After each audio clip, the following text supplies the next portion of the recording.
It's the Yoba series. Step 8. Summary. So guys, I hope that you found this video insightful and also helpful, and that you're able to take something away from this self-reflective journal. My life and my situations, and the video that I've made today is just a very small snippet into those things, has definitely given me a path that I really feel that I've only just begun. And I hope that the things that I've touched on today in the video are of some help to you and possibly can change your mindset or just improve your mindset towards positivity, life, and investing in yourself. I'm not necessarily here to say that all the steps that I've talked about in this video are necessarily correct, or even that they should be considered.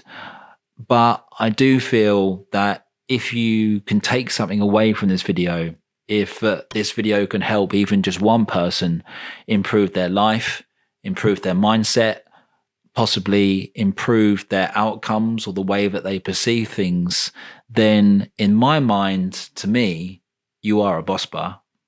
Before I give you my summary to this self-reflective journal, I'd like to recommend 3 books. These 3 books help me to understand how to manage my anger and funnel it into more productive ways to work.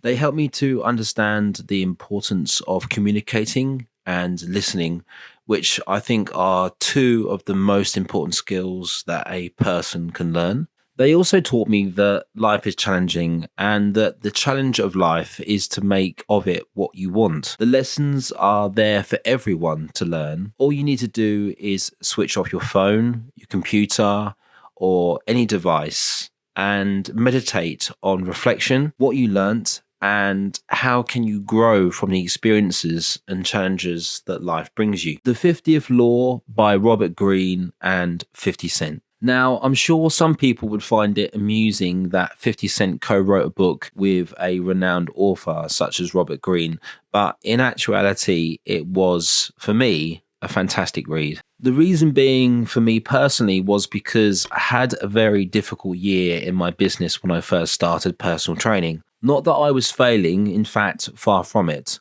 I was making more sales and money than I had ever experienced, but what I was really struggling with, my personal life and also the relationship that I had at the time. The book itself is based around 50 Cent's life, before his music and fame, and how his experience on the streets of Queens, New York were to shape the wordsmith, Greene, into creating this book. The book gave me my first taste of knowledge and learning and what that could bring me, and I was so much better for investing my time in a book that in some small way reflected my passion and hustle at the time. Sapiens, A Brief History of Humankind by Yuval Noah Harari. Sapiens was actually a book that I picked up in one of my clients' studies and read the back of the book, and the back of the book said, "How did our species succeed in the battle for dominance?" I bought the book the same day, and although it is a very involved read, it really opened my eyes to the history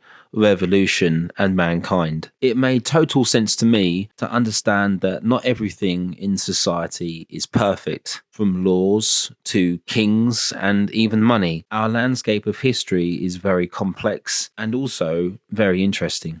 The Laws of Human Nature by Robert Greene. The Laws of Human Nature, for me, was a really interesting and intelligent read. I have read it once and I also have listened to it on audiobook. I will probably turn back to the book at some time, as I feel that the book was just a really interesting and insightful read.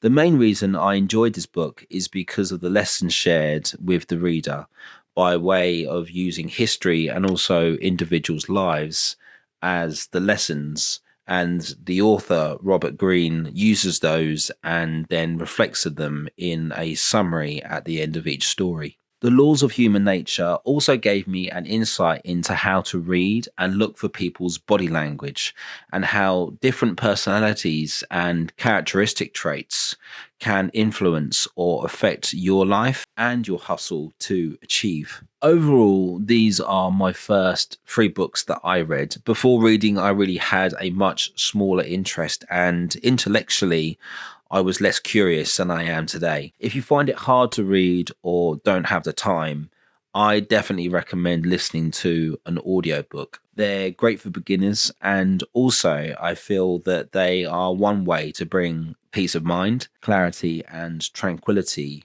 when you are in need of answers.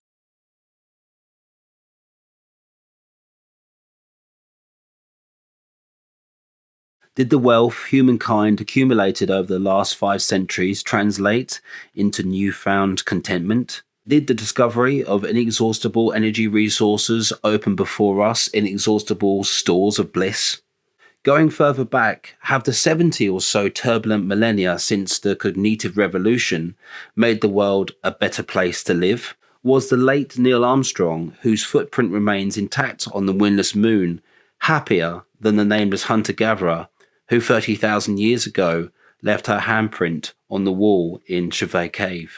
In the beginning, fear was a basic, simple emotion for the human animal. We confronted something overwhelming, the imminent threat of death in the form of wars, plagues, and natural disasters, and we felt fear. As for any animal, this emotion had a protective function. It allows us to take notice of danger and retreat in time. For us humans, it served an additional positive purpose. We could remember the source of the threat and protect ourselves better the next time. Civilization depended on this ability to foresee and forestall dangers from the environment. Keys to human nature.